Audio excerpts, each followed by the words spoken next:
This episode is brought to you by the Grace Enough podcast, where host Amber Cullum and her guests delve into hard truths and the unwavering grace of God while journeying in the kingdom of God here on earth. Listen every week at graceenoughpodcast.com or on your favorite listening app. This episode is part of a long series exploring how some evangelicals tied themselves to the Republican Party in the 1970s and 80s. This episode can stand on its own, but when you're done, go back and start at the beginning of Season 6. Also, within this episode, we're going to talk a little bit about human reproduction. Hint, hint. It won't be graphic, but it's something to consider if you're listening with younger people. Okay, here's the show. Hello, everybody. Welcome to the Truce Podcast. My name is Chris Starin, the host of the show, and this episode's going to be a little different than what I've done before with all the edits and the music and things. Instead, today, I've gathered together a group of intelligent and interesting women to talk about women's books from the 60s and 70s that impacted the culture at large. So I'm super excited to invite y'all here. We'll do some introductions. And Jen, can you introduce yourself? Yes, I'm Jen Pollock-Michelle. I live in Cincinnati. I just told my husband yesterday that I get kind of annoyed when people lead with, I'm a wife and a mother, but I am a wife and a mother of 5 children. So I suppose that's particularly relevant information for this discussion. And I'm the author of 5 books, and it's just going to be great to be in conversation with you guys today. Yeah, my name's Anna Tran. I'm in Louisville, Kentucky. So I produce the Love Thy Neighborhood podcast. We tell stories of Christians following Jesus in modern culture. Yeah, I'm also honored to be with you all today. Hello, I'm Amy Fritz. Our family moved to Nashville to be a part of the Evangelical Industrial Complex, which Anna has talked about on her show. That's right. In 2012. And some things have happened since then. And so I started a podcast just a couple years ago, the Untangled Faith podcast. And it's for people who love Jesus, but have experienced some hard, things with their Christian faith. They're kind of discouraged and disillusioned, but they still love Jesus and they're trying to make sense of it all. So that's what I do. Each of y'all read a book. I picked up pieces of different ones, read some of them. We're just going to go through a number of books that impacted, especially women in the 60s and 70s, and kind of have been carried out through today. So Jen, if you're okay going first, I was thinking we'd start with The Feminine Mystique, because this is the book that started second wave feminism, published in 1963. Why did Betty Friedan write this book? Yes, Betty Friedan. It's good to be reminded that that's actually how you say her name, because I always want to say Friedan. But Betty Friedan writes this book to address what she calls the problem that has no name. And, essentially it's the boredom, it's the malaise, it's the discontentment of the suburban American housewife. And there are lots of ways that Friedan comes to this problem. I mean, she comes to it very personally because she herself is a white American suburban housewife. So she graduated from Smith College in 1942, and she doesn't pursue the graduate fellowship that is actually available to her after she finishes at Smith. Instead, she kind of follows that very traditional arc of getting married and having children, 3 children, pretty close together. But she does manage to kind of just keep up with some magazine writing. And it's really in her magazine writing. I mean, this is one of the ways, she comes to the problem that has no name personally because she's a suburban housewife. She comes to it also through her experience of just interviewing a lot of American housewives for women's magazines, because she's writing about the lives of women as they're featured in, McCall and Redbook and many of those kinds of magazines. She also, in 1957, sends a survey to her Smith classmates to sort of ask them questions about their lives, domestic and professional. And those questions range from anything like, are you satisfied in your marriage? Do you work outside the home? Is that work a career? Or is it work that, you're basically just doing to earn some money? How many children do you have? All kinds of questions. And what she's really noting in the Mystique is that there is a dramatic decline of women in professional work. And women are also getting married younger and younger. And they're actually marrying at the youngest age in all of American history, which, by the way, that's one of the citations that I think I don't find a citation for that stat in the book. And there are lots of places in the book I'm like, I want more citations here, Friedan, for being such a researcher and a writer. At Smith, she was a psychology major, and she clearly has, the acumen to do the historical narrative, the psychological and sociological underpinnings of her argument to basically say that women are not happy at home. They're not happy living their lives, forging an identity in and through their husbands and their children. And they need to get back out there. They need to get back out there to work and to find identity and purpose beyond the domestic sphere. And I mean, there's all kinds of, I think, surprising elements to that argument.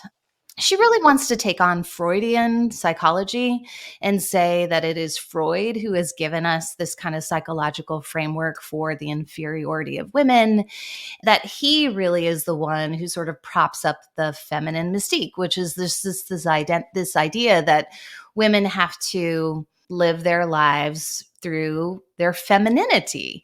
And what it means for Freud to be a woman is that you wish you had a penis, essentially. And she sees this as very problematic, of course.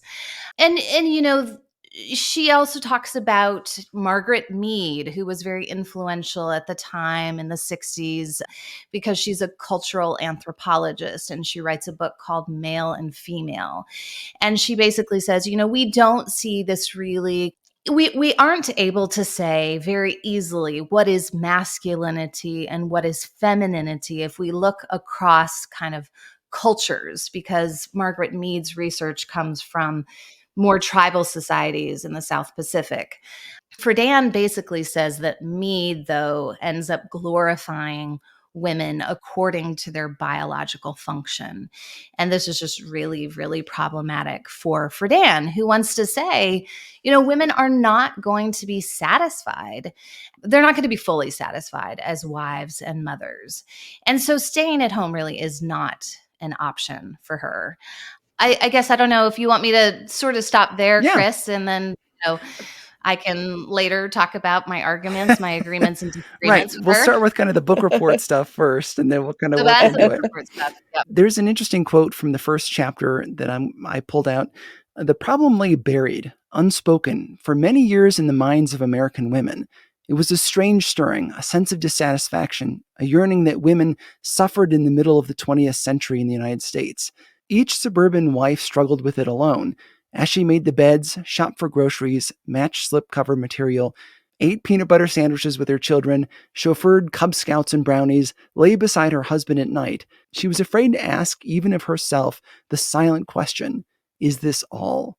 I would say that we just have to say very, very, like from the outset, that this is a very classist argument, because she's really very narrowly defining the women here. Yeah. She has in mind women like herself who are materially comfortable, white, and educated. And so I think it's just a really important thing to sort of situate from the beginning. Right.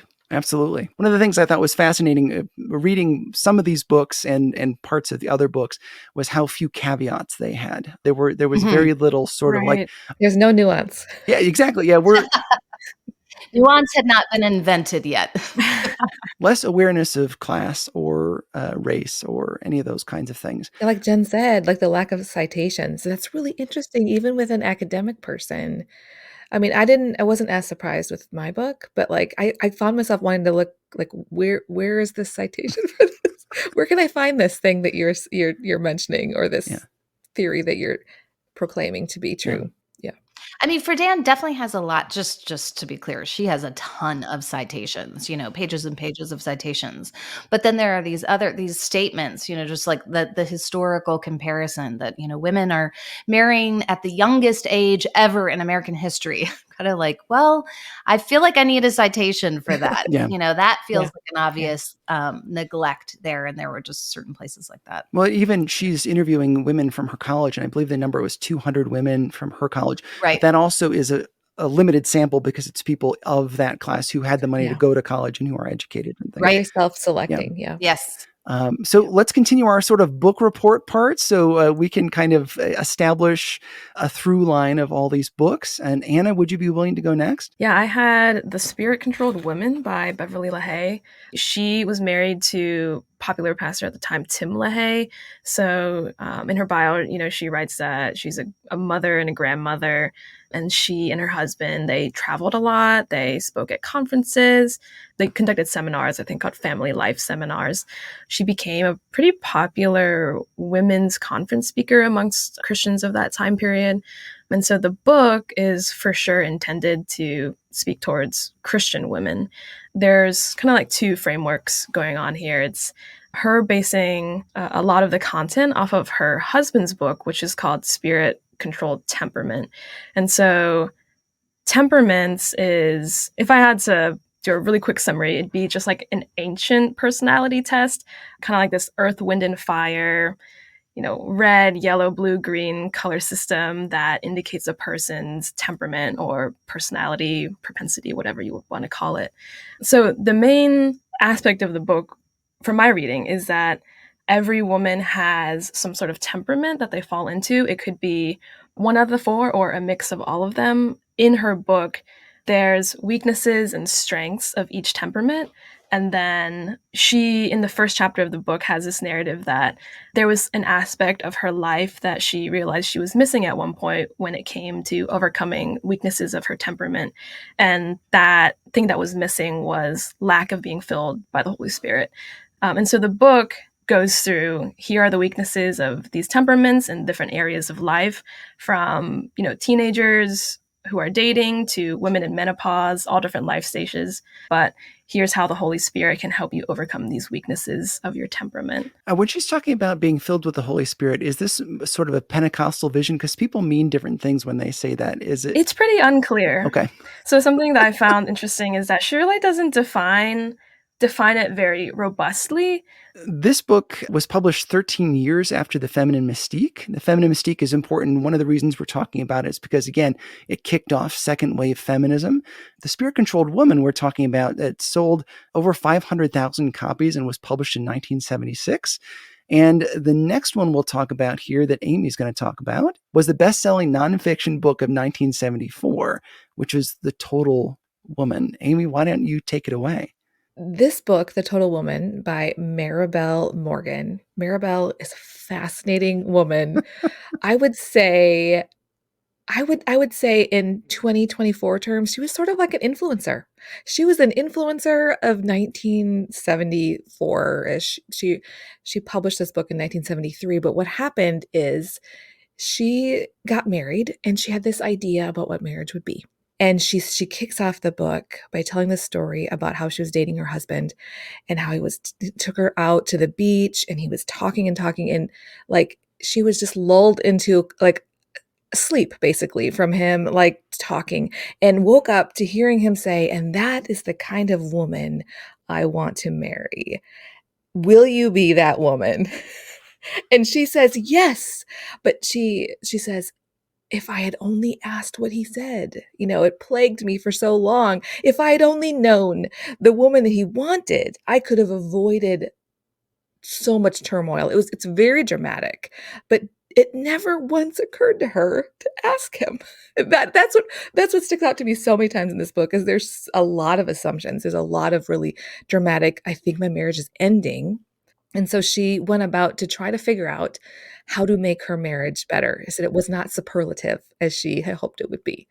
And so what she did is she found some of the books that were available to her during the day. She did not mention Friedan's book, but she found some pop psychology books. She read her Bible and she put together some things that she learned. And what she did was she created classes that she taught to women in local churches. So she showed up in local churches and she taught the Total Woman class. And she would teach women, this is what you need to do to have a great marriage. You need to be the total woman, and this is how you can be the total woman. And so out of those classes, she wrote the book. Very white, middle, upper class woman focused. This was the world that she knew.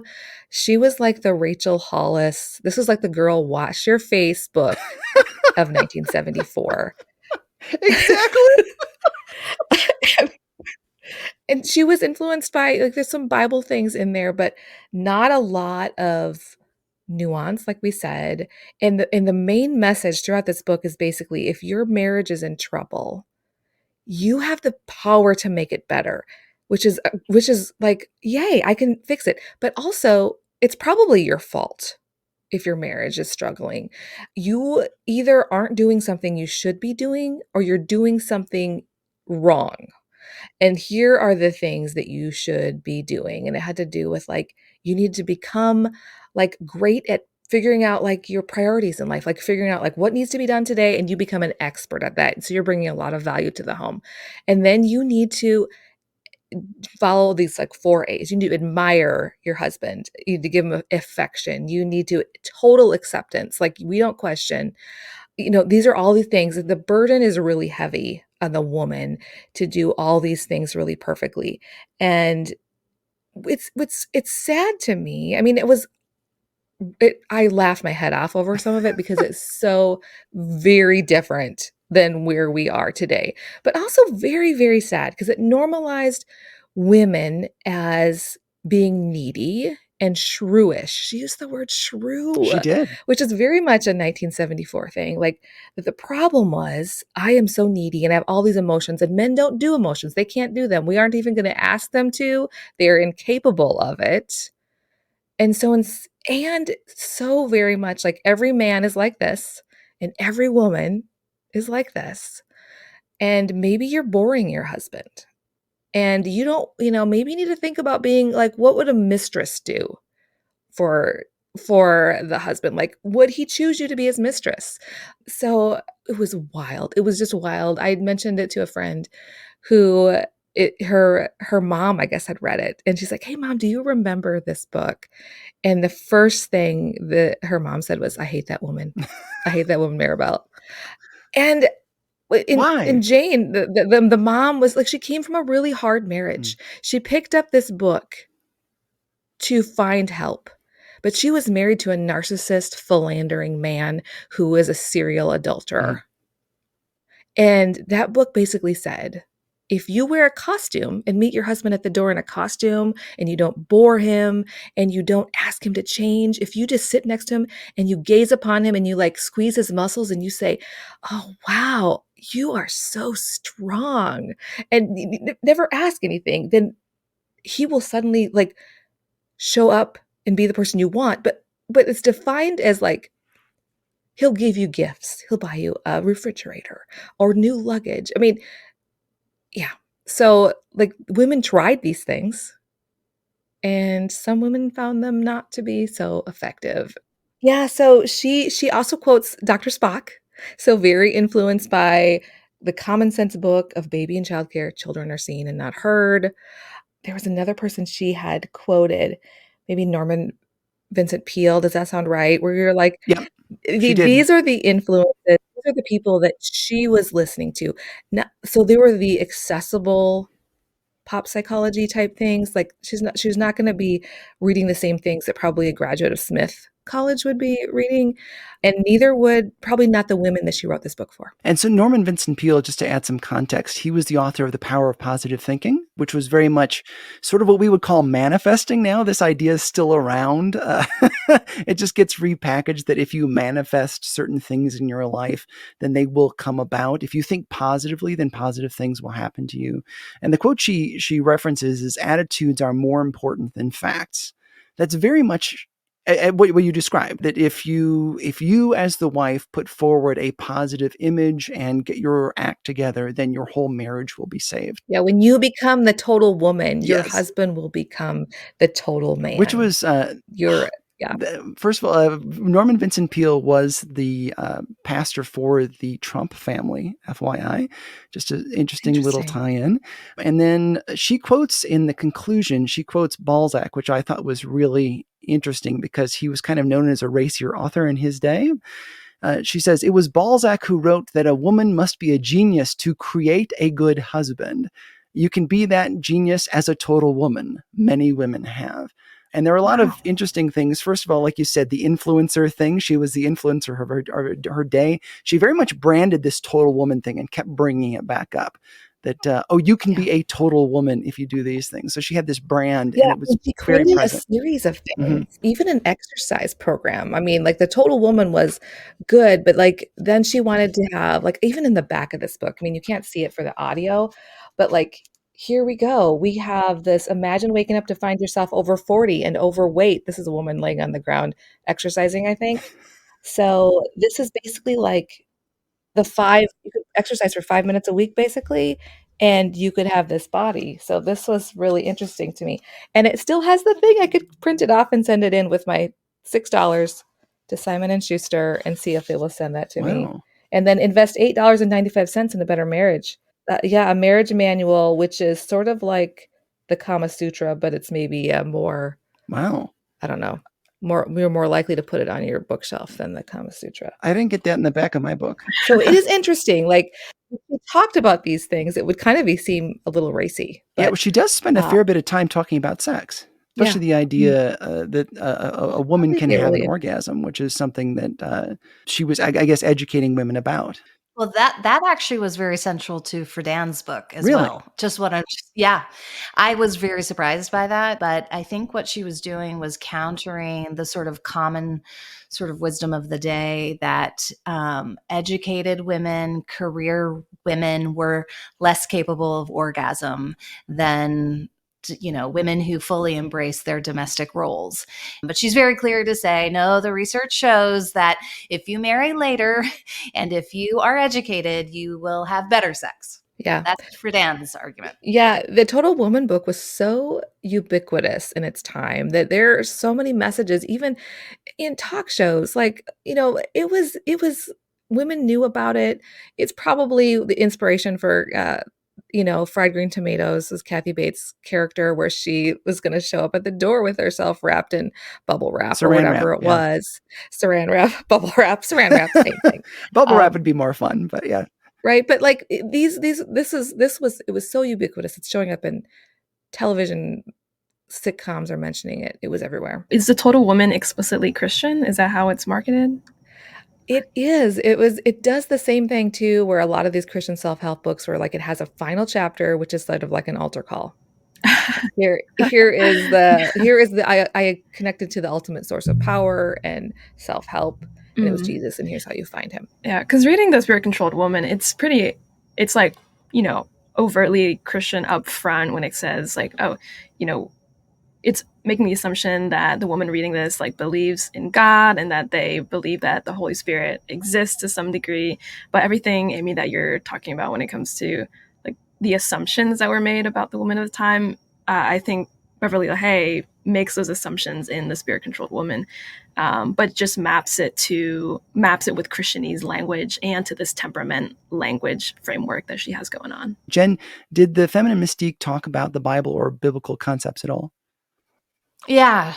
So Friedan, in her kind of historical overview of first wave feminism, just the suffrage movement, women's suffrage movement, she talks about how the Bible was used against women who fought for the right to vote.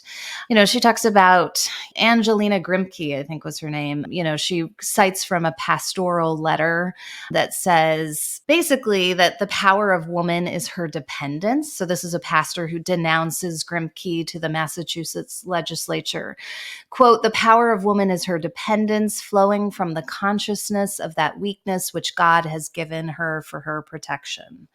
She talks about how clergymen interrupted women's rights conventions, that they were waving the Bible and quoting from the scriptures. So she's obviously not at all favorable to the Bible. She feels like this has been weaponized against women to kind of keep them powerless and dependent and to insist upon very kind of constricted, circumscribed roles and sort of assumptions about what it means to be feminine. And she takes pretty big issue with that. first wave feminism is kind of interesting in that the Bible and Christianity were on both sides of that Yeah, exactly. argument. Yeah. That the Women's Christian Temperance Union was very much about using the Bible to do social good, and but it was also involved in temperance movement and getting women the right to vote, as well as education and involvement in textbooks and those kinds of things. But then, of course, there were, for everyone on that side, there was somebody on the other side waving the Bible to say that women shouldn't have the right to vote. So it's fascinating that Friedan kind of singles out that one side when it was really on both sides. She does. We've already covered a lot of ground in this episode. Let's take a break and hear from our sponsors. When we return, each member of our panel will tell us their thoughts about these books. Stay tuned.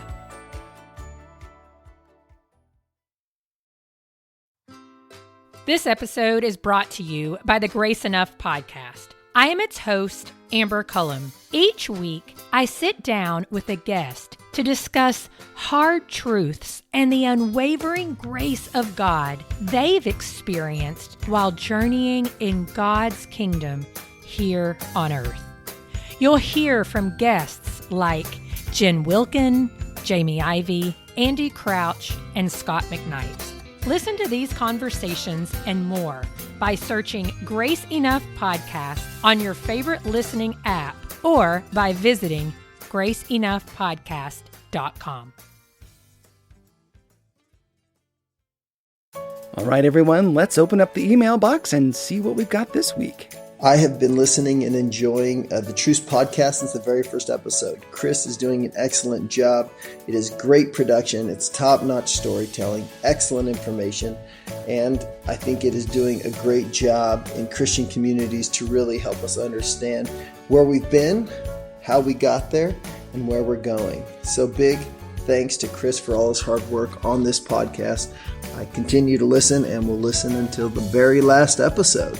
If the Truce podcast has meant something to you, please take a couple seconds to do something for me. First, tell a friend about the show by texting, calling, emailing, or going on social media. And second, consider giving a little bit each month to help me make this show. We're getting closer to my goal, but I still need about 160 people to give $10 a month. Visit trucepodcast.com/donate to learn how. And thanks for listening.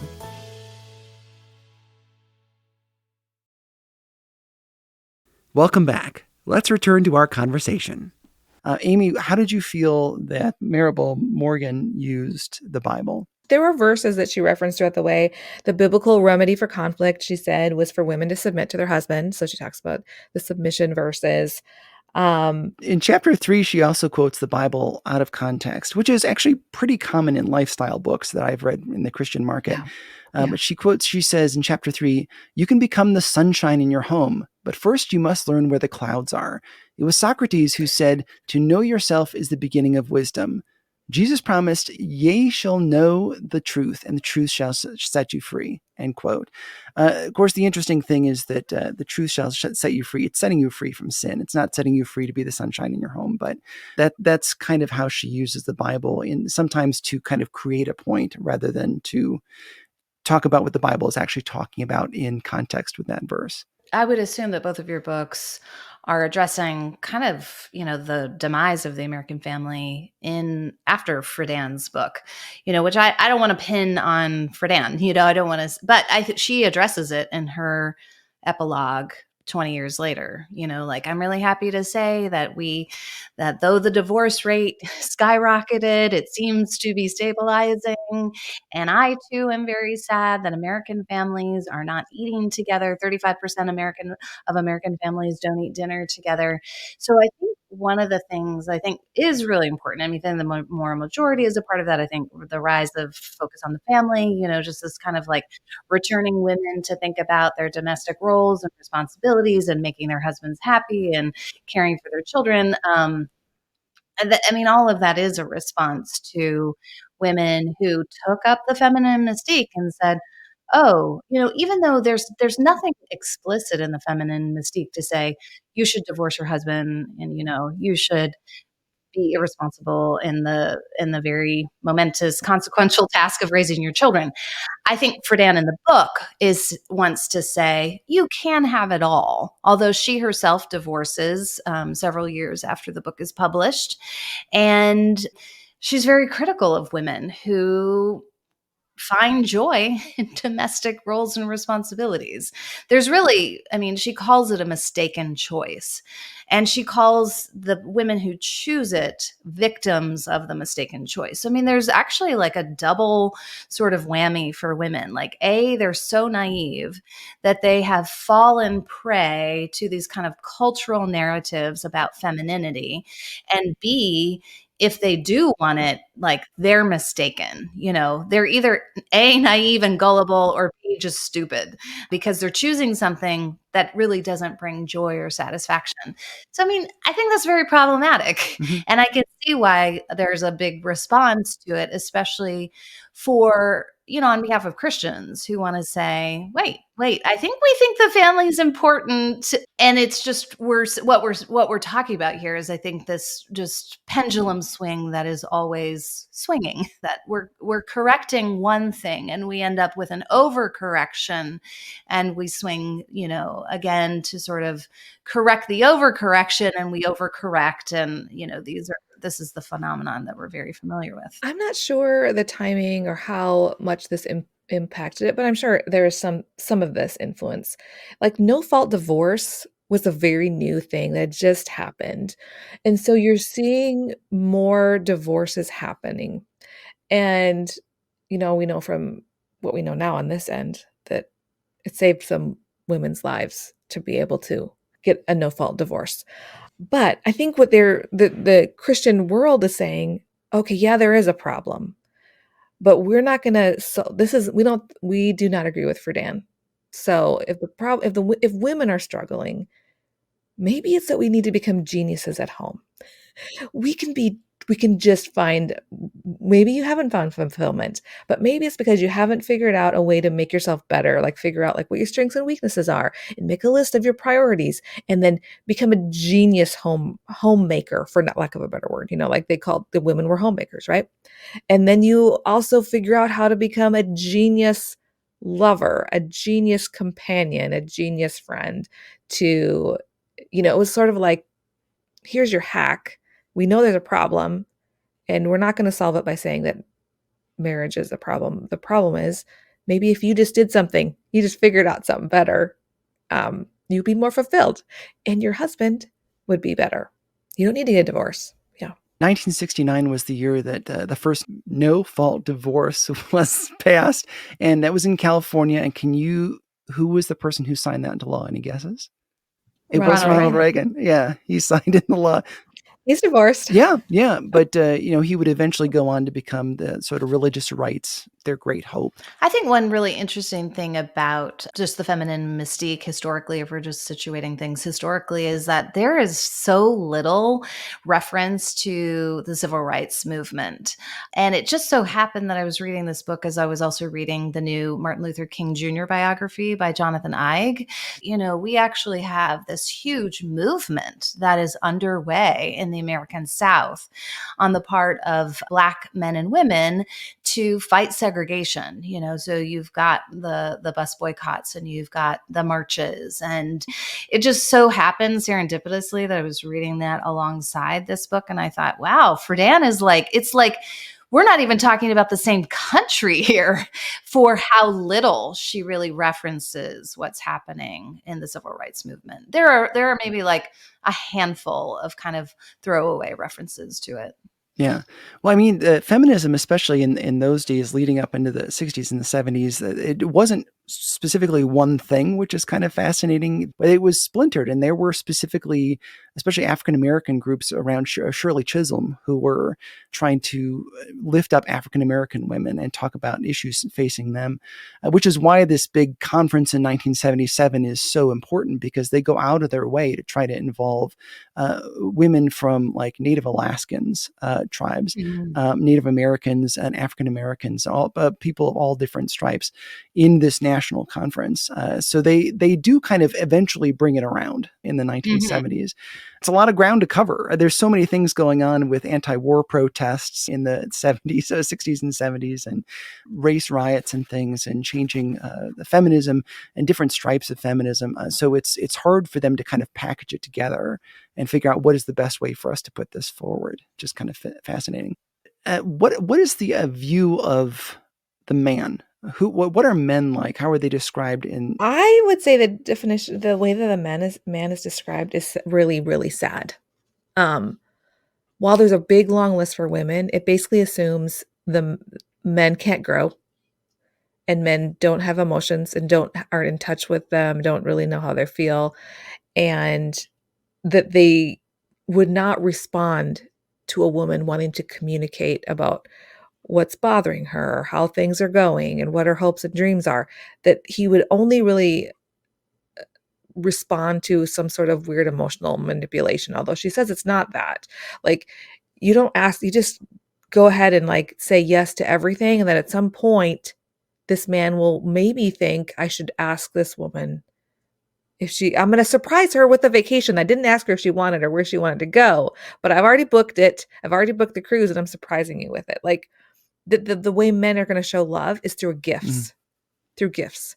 Over and over and over again in this book. It's like, and then he bought me luggage, and then he gave me a new refrigerator, and then he surprised me. Yeah. Like, these are all the testimonials are about the gifts that the men bring. It's not about them being like really well-rounded, kind, full of integrity men. It does not assume that they have, it really assumes like you please them, they will provide for you.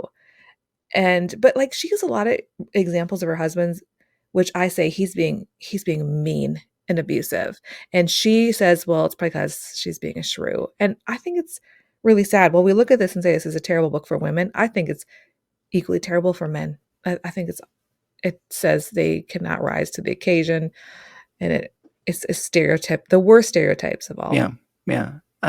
I wonder also how much of that about the money and the gifts had to do with the time and the era, as far as like how hard it was for women to get a job. Bringing in the money. Well, even just how hard it was for women to get a job that could, not only just make ends meet, but also get you ahead. Well, and that the woman would have to ask permission really for any financial anything, or just hope that her husband did it. Like, that's so foreign to 2024, Amy, where I'm doing the budget, right? And my husband doesn't even know what's happening. Like, he's just happy that I'm taking care of it. That is not happening in The Total Woman. And she has that interesting dichotomy you kind of brought up. She brings up, she says basically, don't think that you can change your husband. Like, assuming you're going to change him is going to make you, bitter. But then at the end of the book, she says it was Balzac who wrote that women must be a genius to create a good husband. She, it's like, don't marry your husband thinking you can change him. But by the way, you can change him if you act in a certain way. So yeah. I mean, she says, like, one of the main, here's a quote from her, a total woman caters to her man's special quirks, whether it be salads, what a quirk, sex, a salad, or sports. Salad, sex, and sports. Whatever the quirks are. She does sort of portray him as the typical sort of Homer Simpson who just like wants to watch the game and sit around and eat. Yeah, and if he's sitting home all day drinking beer in his underwear, she said, it's because the woman has usurped his authority. Well, Jen, I'm interested to know, what does Betty Friedan have to say about men? I think she thinks men are threatened by capable women. So she tells a story about her senior year at Smith. She has an offer to do a graduate fellowship, and the guy that she's dating at the time sort of sullenly says to her, well, I'd never get a fellowship like that. And so then she doesn't take it. And I don't think that's actually the guy that she marries. She doesn't really talk about her husband at all in the book, but she sort of talks about the philandering husband as just sort of this cultural norm of the time. I can't remember the statistic, but I want to say it was something like, she said 1 in 3 married men had been unfaithful to their wives. Possibly I have that wrong. And it's very possible that she didn't actually have a citation for that. But I think, she just sort of assumes that men probably are going to be unfaithful. And what they really want in their wives is just sort of the pretty, amenable, well-dressed keeper of the home and keeper of the children. And they are not looking for anything more than that. So she's not a man hater. And I think that is what you've already talked about, Chris, is that the movement really splits, and the kind of more man hating, that rank and file within second wave feminism is not really what she was about, and certainly not what she espouses in the book. What do you think about these books? What did you walk away thinking and feeling? How do you feel about these books? Amy, I feel like your face is communicating that you have things to say, Amy. My face is not good for the audio. It made me sad. I mean, my first inclination was like laughter at how because it just seems some of these things she said are just so out there to me. But this was not, people weren't laughing when they read it. Mm-hmm. My takeaway is I just feel really sad for the women that had a really heavy burden placed on them, where they really thought things aren't working in my marriage and it must be my fault and I must have done it wrong. That's just such a sad message to give to women. And I just feel sad. I feel sad for Maribel because, I mean, she didn't write this with ill intent, right? It was, I think she saw an opportunity, saw something that worked for her, and she got to do something that made her feel like she was fulfilled, right? This is her job. She got to do a little job on the side, bringing some income for her family. And yeah, I wish, and I hope going forward when it comes to these sorts of things, I think the problem with these books is so often they lean into stereotypes. And when you do super gendered thing with saying this is the way all women are and this is the way all men are, you lose some of that creativity. Like Jen, you mentioned your Substack today, there's a creativity. You mentioned the Ephesians 2 verse about how we're created by God, for good works. And he has a plan, and it isn't the same. All women aren't exactly the same. All men aren't exactly the same. And it means well, but it's missing. I think it's missing that. And I'm not going to say that all the books that are published in 2024 get it right. I think there's more citations in that back of the books. And I think there's a little more nuance, but I think anytime we lean into all men, all women, we're in big trouble.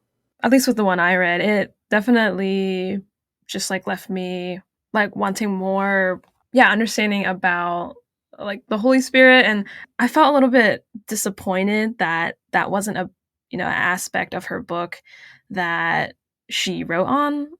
But the title is about the spirit-controlled woman, but there's such little about the Holy Spirit that's written about in the book. I'm curious what it would have been like to live during that era, especially as a woman, to figure out where your place is when so many things are changing.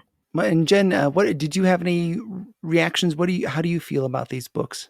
I think Friedan had a really good diagnosis. I actually think she diagnosed a real phenomenon of her time. And I think she did give a name to a problem that previously had no name. I think that her solutions were inadequate. Again, just as a Christian, I mean, if we find our identity in anything other than who God says we are, then we're on sinking sand. Just to sort of finish that thought. It is an identity project for Friedan. This idea that women have an identity to kind of seek and create and curate, and they will do that by identifying in their professional lives, with professional work and roles and responsibilities. And I find that to be a really trouble project as a Christian, truthfully. Whether it's marriage or motherhood or medicine, these things are not meant to define us. And they're always going to be for a limited time span as well. Because even if you identify your life in professional work, I mean, presumably you can't do that forever either, right? And so at some point in our lives, we have to find a bedrock foundation for saying why our lives are valuable and why our lives are purposeful.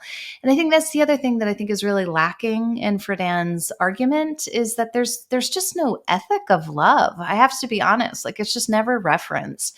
And I think whether you're a man or whether you're a woman, we live contingent lives where we have responsibilities to others. The other thing I will say is about consumerism. That's a huge part of her argument. And consumerism and advertising and how women are driven to just accumulate things for their home. to find their identity. So like homemaking really is like accumulation. It's consumerist. It's driven by consumerist ideals.